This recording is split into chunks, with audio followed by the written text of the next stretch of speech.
2016년 새해를 맞이하여 사랑하는 성도 여러분 모두 위에 인류의 축복자가 되시는 하나님의 거신 복이 함께 하시기를 축복합니다. 새해 벽두에 우리가 해야 할 일들 가운데 가장 중요한 것은 무엇보다도 하나님의 음성을 듣는 것입니다. 오늘 우리는 여기 이곳에 하나님의 음성을 들으러 나왔습니다. 그러므로 오늘 하나님의 전에서 예배를 드리고 또 말씀을 듣는 가운데 나에게 주시는 하나님의 음성을 들을 수 있기를 축복합니다. 우리는 성경을 읽다가 다윗이 골리앗과 대면하고 있는 장면에서 외치는 그 모습에서 전율과 감동을 느낄 때가 있습니다. 그런데 그 다윗과 골리앗의 싸움은 지금도 믿는 사람들에게 계속되고 있습니다. 다윗이 골리앗 앞에 섰을 때에 그가 행한 일처럼 하나님이 주신 내 영혼을 모욕하는 저 골리앗에게 나를 통해서 하나님 살아계시다는 사실을 확인시켜 주시옵소서라고 선포할 수가 있어야 되는 것입니다. 내 영혼을 모욕하는 모든 세력들을 하나님의 능력으로 멀리하고 모든 장애물을 뛰어넘어서 세상 속에서 하나님의 살아계시는 이 믿음의 증거를 보여줄 수가 있어야만 합니다. 무엇보다도 하늘을 시작하면서 사랑하는 여러분, 하나님의 인도를 사모할 수 있기를 바랍니다. 더 사모할 수 있기를 바랍니다. 하나님의 인도를 우습게 알면 안 됩니다. 인생길을 가는 동안에 하나님의 인도를 받는 것만큼 귀하고 복된 일은 없습니다. 우리가 아는 것은 하나님 앞에 나와서 그분의 인도를 받는 일이야말로 우리 인류가 가진 유일한 희망이라는 사실입니다. 우리가 이 사실을 잊어버리면 안 되는 것입니다. 새해가 되면 무엇보다도 많은 사람들이 자신의 잘못된 습관을 바꾸려는 결심들을 합니다. 새해가 시작되면서 잘못된 습관들을 바꾸려는 것들 가운데 가장 많은 비중을 차지하는 것이 어떤 것이 있겠습니까? 아마 금년이겠지, 그지요? 그래서 금년 프로그램 참여한다 그러고 내가 이제 담배 피우면 인간도 아니다 그러고 그러면서 선포하면서 열심히 합니다. 그런데 호레스만이라고 하는 교육학자는 습관에 대해서 이렇게 말했습니다. 습관은 밧줄과 같다. 우리 습관이라는 밧줄을 매일 짜고 있다. 그런데 이렇게 일단 짜인 습관은 결코 파손되지 않는다. 그래서 세상에서 제일 어려운 일은 습관을 바꾸는 일이다라고 하는 것입니다. 그래서 우리 속담에서도 보면 작심 삼일이라는 말이 있지 않습니까? 바꾸겠다고 결심을 하지만 3일을 넘기지 못한다는 것입니다. 그래서 우리가 보면 다이어트 하겠다 이제 라고 하지만 오늘까지만 다이어트하고 그래서 늘 오늘까지만 하다가 다이어트 못하는 사람들, 내가 이제 분명히 술 담배 끊으리라 작심하지만 오늘까지만 라고 해서 얼른 넘어가 버리는 이 모습들. 그럼에도 불구하고 많은 사람들이 이 바꾸어지지 않는 습관을 바꾸는 일에 너무 많은 시간과 에너지를 낭비하고 있습니다. 브라운 랜더는 고정관념을 깨는 습관의 법칙이라는 책에서 우리에게 제발 습관을 바꾸려고 노력하지 말라라고 충고를 합니다. 그것은 시간 낭비일 뿐 아니라 거의 불가능하기 때문이라고 지적하면서 말입니다. 그의 이야기를 한번 들어보십시오. 말 타는 습관을 가진 한 사람이 어느 날 말을 안 타고 가기로 결심을 합니다. 그래서 늘 말을 타고 가던 유족을 향해서 말을 타는 대신에 걸어가기로 했습니다. 가령 우리가 여기에서 서울까지라고 생각해 보십시다. 늘 말을 타고 가던 사람이 나 이제 말을 안 타고 걸어가겠다 라고 한번 상상을 해보십시오. 그는 걸어가면서 자신에게 계속 이렇게 아마 속삭일 것입니다. 말을 타고 다니는 습관은 나쁜 거야. 나는 앞으로 절대로 말을 타고 다니지 않을 거야. 과연 그가 성공할 수 있을까요? 없는 것입니다. 틀림없이 그는 걸어가는 도중에 발이 부르트고 또 힘이 빠질 때마다 그저 말을 그리워하면서 말 생각만 하게 될 것입니다. 이렇게 그의 전략이 실패한 원인이 무엇입니까?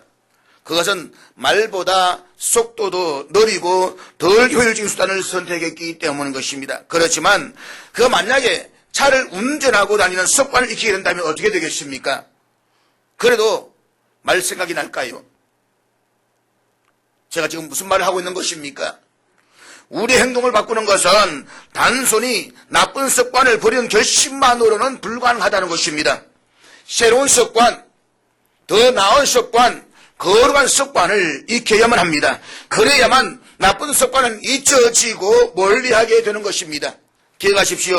더 나은 새로운 습관만이 우리가 사모하는 진정한 부흥, 진정한 변화를 가져올 수가 있습니다.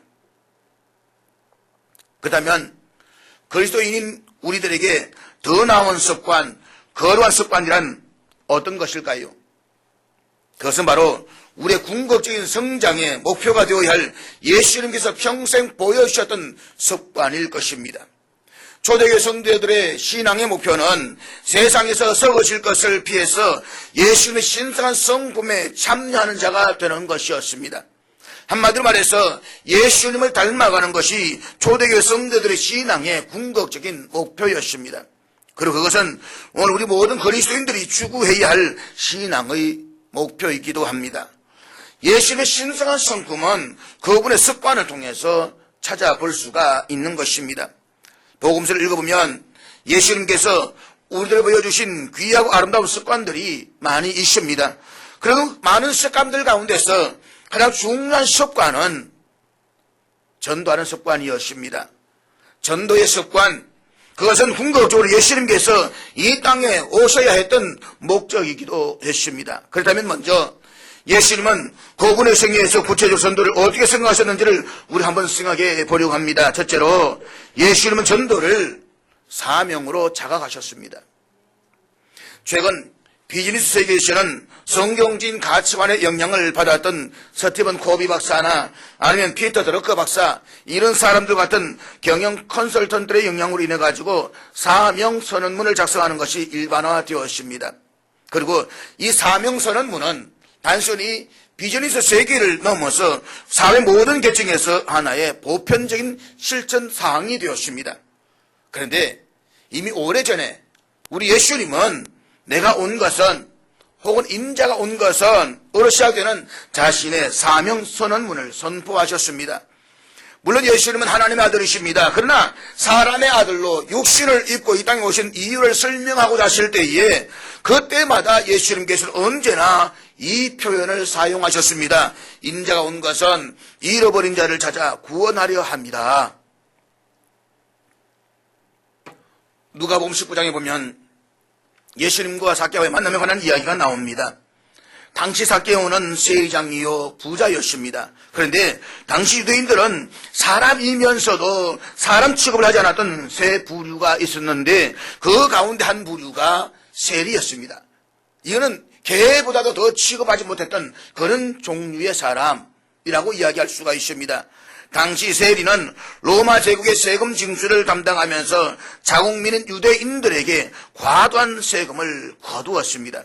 때문에 세리들은 많은 유대인들로부터 매국노로 취급당하면서 죄인 중에 죄인 정도로 취급당할 뿐만 아니라 인간 이하의 대접을 당했다는 것입니다. 그런데 예수님께서 그 세리와 함께 하십니다. 함께 하실 뿐만 아니라 그의 집에 들어가십니다. 예수님의 이런 행동을 바라보고 있던 수많은 사람들이 예수님께서 죄인의 집에 들어가서 대접을 받는다면서 수근거리기 시작을 했습니다. 그와 같은 예수님을 가리켜서 어떤 사람들은 먹기를 탐하고 포도주를 즐기는 사람이라고 했습니다. 심지어 세리와 죄인의 친구라고 비난을 했습니다. 저들 바리새인도 서기관들은 세상 사람과 구별되기를 좋아했지만 어떻게 하면 저들을 변화시켜서 하나님의 백성이 되게 할 것인가에 대해서는 무관심했습니다. 저들은 하나님의 사랑을 받는 민족으로서의 특권을 자랑하기를 좋아했지 그 하나님의 사랑을 어떻게 하면 세상 모든 사람들에게 전할 것인가에 대해서는 무관심했습니다. 저들은 더불어 함께 잘 살기보다는 철저하게 차별하면서 살기를 원했습니다. 그래서 세리나 창녀들을 보면 저들은 자신들과는 차원이 다르다는 것을 강조하기 시작을 했습니다. 길거리 소리치면서 외치면서 자신은 저 세리나 창녀들과 차원이 다르다고 외쳐댔습니다. 가난하고 약한 사람들을 철저하게 무시하고 외면했습니다. 저들 하나님께서 저들을 세계 속에서 먼저 선택하셨던 사명을 잊어버렸습니다. 아니 생각조차 하지를 않았습니다. 그런데 예수님께서는 이 땅에 오셔서 자신의 존재적 이유를 말씀하실 때마다 자신이 이 땅에 오셔야만 했던 사명을 선언하셨습니다. 그렇다면 예수님의 사명이 무엇입니까?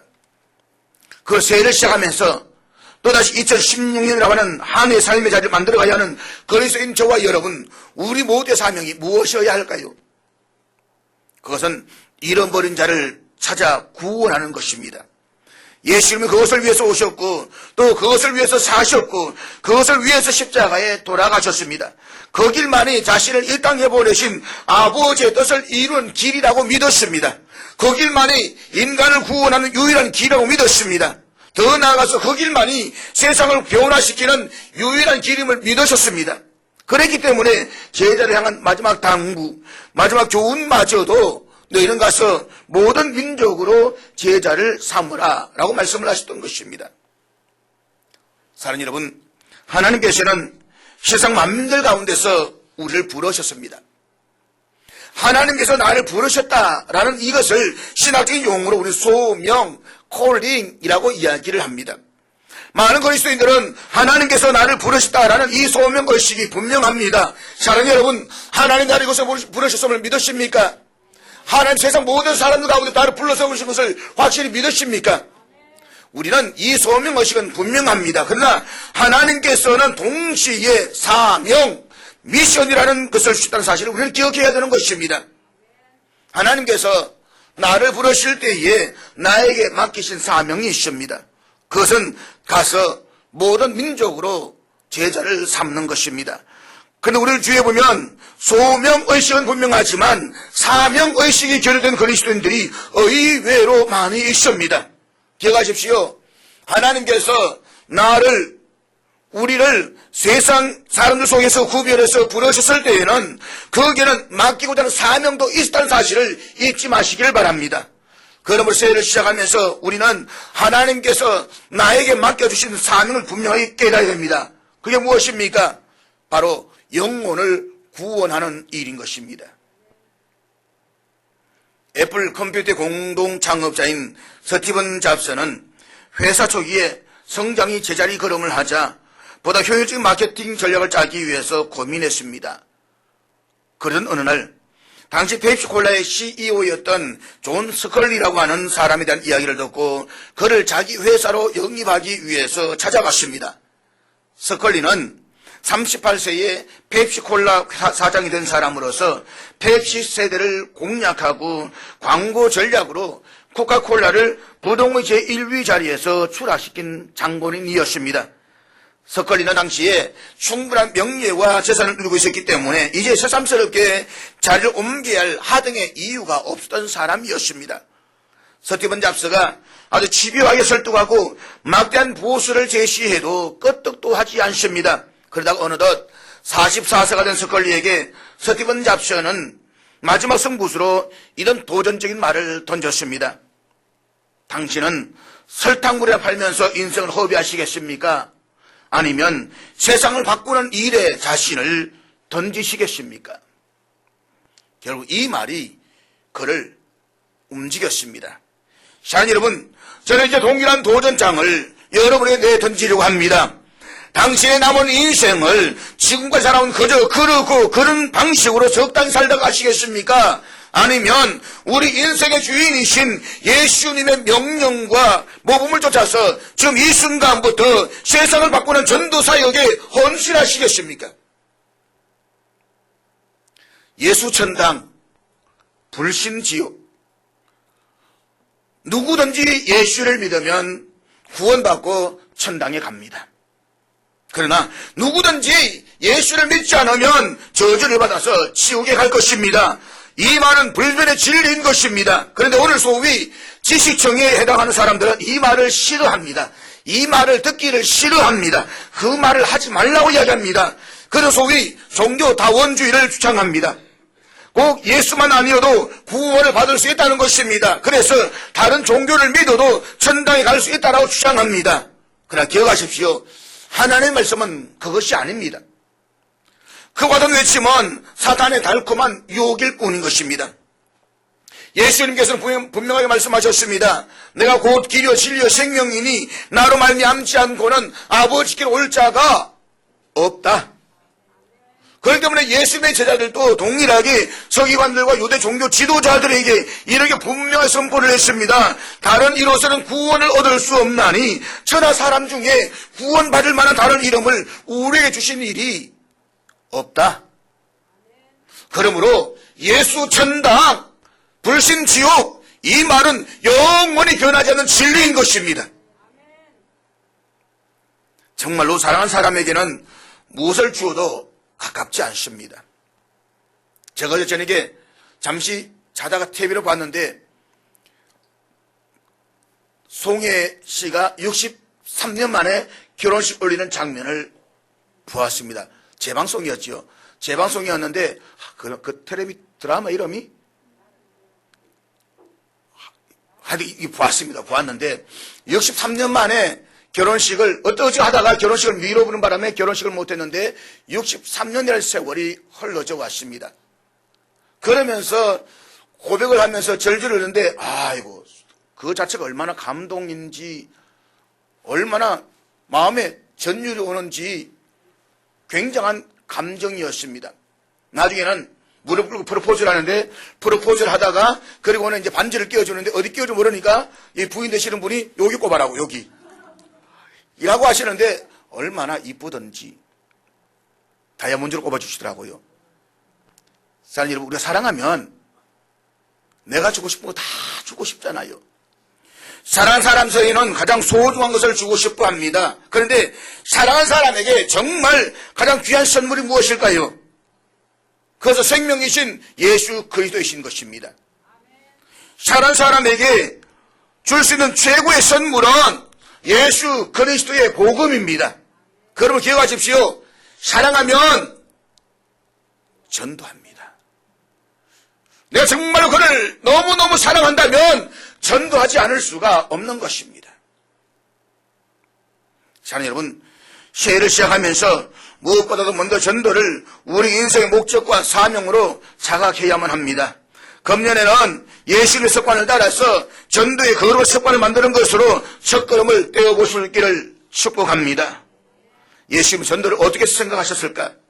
두 번째, 예수님은 전도를 계획하시며 사수하셨습니다. 그렇습니다. 우리는 예수님의 습관을 따라서 전도하기로 결단했다고 한다면 이제는 전도의 계획을 세워야만 합니다. 모든 효율적인 사역은 효율적인 계획을 필요로 합니다.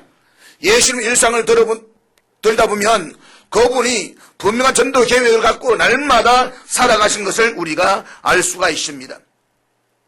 오늘 본문은 예수님께서 복음을 전하고 병자를 고치는 바쁜 하루를 보낸 이후에 그 이튿날 새벽 한적한 곳에 나아가서 기도를 마치셨을 때의 모습을 이야기하고 있습니다. 제자들이 예수님께 나와서 오늘도 많은 병자들이 마을에서 선생님을 기다리고 있다라는 소식을 전했습니다. 그때 예수님은 한마디로 제자들의 요청을 냉정하게 거절하십니다. 왜 그렇게 하셨을까요? 예수님께서는 이미 다른 계획이 세워져 있었기 때문인 것입니다. 그것이 본문 38절 말씀인데 우리 38절 말씀 같이 읽도록 하겠습니다. 다 같이 읽습니다. 이미 한 마을 가버나움에서 어제까지 충분히 복음을 전했다라고 생각하신 예수님께서 그날은 복음을 들을 기회가 없었던 다른 마을에서 전도해야 되겠다라고 판단하신 까닭이었습니다. 예수님은 이런 모든 계획을 그날 새벽의 기도 곧 아버지와 대화를 나눈 가운데서 세우셨던 것으로 보여지는 것입니다. 이와 같은 예수님의 일상의 한 걸음 한 걸음은 주님께서 그분의 일생을 복음 전도를 위한 계획으로 일관하셨다는 사실을 보여주고 있는 것입니다. 그렇다면 우리는 어떨까요? 예수님의 발자취를 따라가는 제자로서 전도에 헌신하기로 작정하고 계획하며 살아가고 있습니까? 오늘 당신의 전도 계획은 무엇입니까? 기억하십시오. 사랑하면 전도합니다. 마지막으로 교회 공동체 존재하는 궁극적인 목적이 전도에 있다는 것입니다. 예수님의 마지막 명령에서 알 수 있듯이 우리 주님은 모든 민족이 복음을 듣고 예수님을 따르는 자가 되는 비전을 위해서 교회를 이 땅에 세우셨습니다. 세계 복음화 혹은 세계 선교가 한두 성도의 노력으로 실현되기에는 너무나 큰 과제임을 아셨던 예수님께서는 이 책임을 교회라고 하는 공동체에 맡기셨습니다. 우리가 섬기는 교회의 역사가 몇 년이고 또 교회의 규모가 얼마인가라고 하는 것은 중요한 것이 아닙니다. 실제로 우리 교회를 통해서 예수님을 모르는 사람들이 얼마나 예수를 믿고 교훈을 받아서 주님의 제자로 살아가고 있느냐라고 하는 것이 중요한 것입니다. 교회는 불신자를 전도하는 교회로서의 쓰임을 받아야 됩니다. 전도 없는 교회는 존재적 가치, 생명력을 잃어버린 교회인 것입니다. 우리 주님은 전도를 계획하셨을 뿐만 아니라 계획되지 않았을지라도 그분에게 주어진 모든 기회를 전도의 기회로 포착하며 사셨습니다. 요한복음 4장에 나오는 사마리아 여인과 예수를 만남 한번 생각해 보시기 바랍니다. 여행을 하다가 우물가에서 쉬시던 예수님은 한 여인이 우물가에 도착하자 당시 유대인과 사마리아인 간에 상종하지도 않던 문화적 금기를 깨뜨리시고 대화를 먼저 시작을 하십니다. 내게 물을 좀 달라고 하시면서 말입니다. 그러고 마침에 이 여인에게 내가 주고자 하는 영원히 목마르지 않는 영생의 생수가 있다라고 말씀하시면서 전도하십니다. 주님에게 이 여인과의 만남은 결코 우연한 만남이 아닌 전도의 기회였다는 것입니다. 우리가 앞에서 말씀을 살펴보았듯이 누가복음 19장 10절에 보면 예수님께서 인자가 온 것은 잃어버린 자를 찾아 구원함이라 라고 말씀을 하고 있는데 이 말씀으로 정황을 한번 살펴볼 필요가 있습니다. 왜 예수님께서 인자가 온 것은 잃어버린 자를 찾아 구원하려 함이라 이 말씀을 하신 것입니까? 누가복음 19장 1절에서 9절까지를 보면 여리고 도시의 세리장이요 부자였던 삭개오가 예수님을 간절히 만나고 싶어 했던 것을 알 수가 있습니다. 그런데 예수님께서 이것은 삭개오가 예수를 만나고 싶었던 사건이 아니라 그를 만나도록 하나님이 주신 기회였습니다. 그렇기 때문에 군중들의 포위망을 벗어나 지나가는 예수님을 좀 더 잘 관찰하고자 나무에 올라가 있던 그에게 예수님이 먼저 다가오셔서 삭개오야 속히 내려오라고 말씀을 하셨던 것입니다. 마침내 자기의 집을 영접하는 삭개오를 향해서 예수님께서는 오늘 구원이 이 집에 이르렀다라고 선포하십니다. 그리고 그 후에 주신 말씀이 바로 10절의 말씀입니다. 우리 10절 말씀 같이 읽도록 하겠습니다. 같이 읽습니다. 시작. 예수님에게 있어서 삭개오와의 만남은 한 영혼을 찾으시기 위한 전도의 기회였습니다. 과연 예수님은 그에게 주어진 모든 만남의 기회를 전도의 계기로 삼으면서 살아가신 것입니다. 사랑하는 여러분, 우리도 그렇게 살아갈 수는 없을까요? 미국 시카고 건교의 윌로우 클리닉 교회는 불신자 전도를 교회의 존재의 이유로 삼고 거기에 모든 열과성을 다한 결과 우리 시대에 가장 영향력 있는 교회로 떠올란 교회라고 이야기를 합니다. 그 교회는 불신자들 전도하기 위해서 지속적으로 방문할 필요가 있는 잡화점이나 세탁소, 또 식품점, 식당, 그리고 이발소 같은 곳은 일부러 늘 한두 곳을 정해가지고 다닌다라고 합니다. 그리고 불평하지 않는 좋은 고객, 따뜻한 감사를 늘 표현하는 고객, 할당된 요금에다가 언제나 조금씩 더 요금을 얹어서 지불하는 고객이라는 인상을 갖게 한다는 것입니다. 심지어는 윌로우 클리닉 교회로 갑시다 라고 하고서 택시 타고 오면서 요금을 더 주고는 오늘 또 행복한 되세요 웃으면서 인사를 하는 것입니다. 그런 다음에 결정적인 순간에 주인들에게 복음을 전한다고 합니다. 심지어는 택시 같은 경우에도 전화번호를 꼭 기억해놓고 그 택시만을 부른다는 것입니다. 그러면서 내릴 때마다 언제나 축복의 말을 하고 요금을 더 얹어서 준다는 것입니다. 여러분, 이런 전도를 생활 전도라고 이야기합니다. 인색하고 불평만 하는 크리스찬들의 전도에 누가 매력을 느끼겠습니까? 가서 두부 한 무값도 깎으려고 하는 크리스찬들, 콩나물값 그거 얼마 한다고 그거 깎으려고 몸부림치는 크리스찬들, 그 크리스찬들 전도에 누가 예수를 믿겠습니까? 그렇지만 이렇게 한다고 한다면 어떻게 전도가 안 되겠습니까? 디모데후서 4장 2절은 사도 바울이 그의 제자 디모데에게 유언처럼 남긴 마지막 말입니다. 우리 한번 다 같이 읽도록 하겠습니다. 같이 읽습니다. 시작. 계속되는 5절의 말씀을 같이 읽도록 하겠습니다. 5절 같이 읽습니다. 그러나 너는 모든 일에 신중하여 고난을 받으며 전도자의 일을 하며 내 직무를 다하라. 사랑하는 여러분, 어떻습니까? 2016년을 시작하면서 금년에는 우리도 이렇게 살고 싶지는 않습니까? 그렇다면 전도를 계획해 보십시오. 일상 생활의 현장에서 전도를 계획하며 살아보십시오. 전도를 위한 더욱 자연스러운 기회를 갖기 위해서 아파트에서 어려운 일을 자원해 보십시오. 반상회도 능동적으로 참석해서 이웃들을 한번 친구로 삼아 보십시오. 이야기로는 반상회에 주로 참석하지 않는 사람 부류 중에 하나가 기독교인들의 이야기가 있습니다. 밑과처럼 잘 빠진다는 것입니다. 금요 기도회 가야 되고요. 후협회 가야 되고요. 핑계는 왜 그래 잘 되는지 그 핑계도 다 교회 핑계를 되는 겁니다. 좀 다른 핑계 되면 안 됩니까? 왜 반상에 빠지면 자꾸 교회 핑계를 대면서 빠지는 것입니까? 그리스도인들의 삶의 모든 목적은 오직 복음 전도이어야 됩니다. 친구를 사귀는 목적이 세상 영역을 넓히고 자신의 즐거움을 위한 것이 아니라 전도를 통한 하나님의 영광을 위한 것이어야만 합니다. 그리고 우연히 찾아온 모든 만남들, 그 만남들을 전도의 기회로 포착해 보십시오. 그것이 바로 때를 얻든지 못 얻든지 복음을 전하는 삶일 것입니다. 그렇게 해서 나 때문에 예수를 만나고 복음을 받아들이고 구원을 받았다면서 저 영원한 세상에서 감격해 하는 모습을 한번 상상해 보십시오. 내가 사랑하는 그 사람이 저 영원한 천국에서 함께 영생복락 누릴 모습을 한번 상상해 보십시오. 데살로니가서 2장 19절에 보면 역사의 마지막 날 우리가 주님 앞에 섰을 때에 우리에게 소망이나 기쁨을 주는 자랑의 면류관이 있다라고 했습니다. 그 자랑의 면류관은 바로 내가 전도한 그 사람들입니다.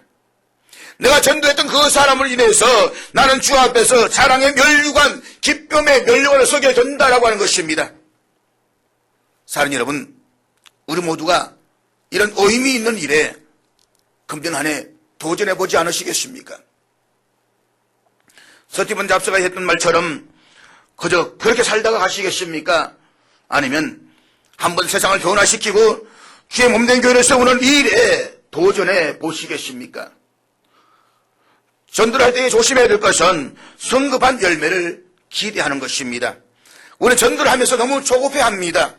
그래서 전도에 대한 결과가 없다는 것 때문에 쉽게 낙심하고 포기합니다. 전도를 하지 않는 것도 하나님 앞에서 불충이지만 성급한 열매를 기대하는 것도 불충인 것입니다. 고린도서 3장 6절에 보면 사도 바울은 이렇게 하는 말씀을 전하고 있습니다. 우리 다 같이 읽겠습니다. 시작. 그렇습니다. 심고 물을 주는 것은 우리가 해야 할 일입니다. 그렇지만 자라나게 해서 그 열매를 맺게 하시는 것은 하나님이십니다. 그러므로 우리는 때를 어떤지 못 어떤지 결과를 바라보지 말고 부지런히 전도의 씨앗을 뿌려야만 합니다. 열심히 전도의 씨를 뿌리다 보면 어느 날인가 그 열매를 보게 되는 것입니다. 기억하십시오. 전도는 세상을 변화시키는 땀방울입니다. 우리가 얼마나 많은 땀방울을 흘리느냐에 따라서 그에 합당한 전도의 열매를 거두게 되는 것입니다. 마침 농부가 여름철에 구슬땀을 흘려가면서 농사를 짓는 것처럼 우리가 그렇게 열심히 땀방울 흘리며 전도의 씨앗을 뿌릴 때에 전도의 열매는 익어가게 되는 것입니다. 사랑하는 여러분, 인생은 연습 라운드가 있는 것이 아닙니다. 실습 라운드가 있는 것도 아닙니다. 한 번 살고 끝나는 인생입니다. 그렇기 때문에 나의 남은 때를 의미 없이 보낼 수는 없습니다. 사람은 떡으로만 사는 존재가 아닙니다. 인생이 떡으로만 산다라고 한다면 그것은 불행입니다. 비극입니다. 종말입니다. 기억하십시오. 사람이 떡으로만 사는 것은 아닙니다. 우리는 2016년을 살아가면서 떡보다 더 귀한 것을 찾아야만 합니다. 떡보다 더 귀한 것을 만들어야만 합니다. 그것은 영혼을 사랑하고 또 그 영혼을 세우는 일입니다. 그래서 먼저 그의 나라와 그의 의를 구하는 삶을 살아가는 것입니다. 사랑하는 여러분, 오늘 이 한마디 말씀은 꼭 잊지 마십시오. 사랑하면 전도합니다. 사랑하면 전도합니다. 우리 옆 사람 보시면서 이야기할까요? 사랑하면 전도합니다.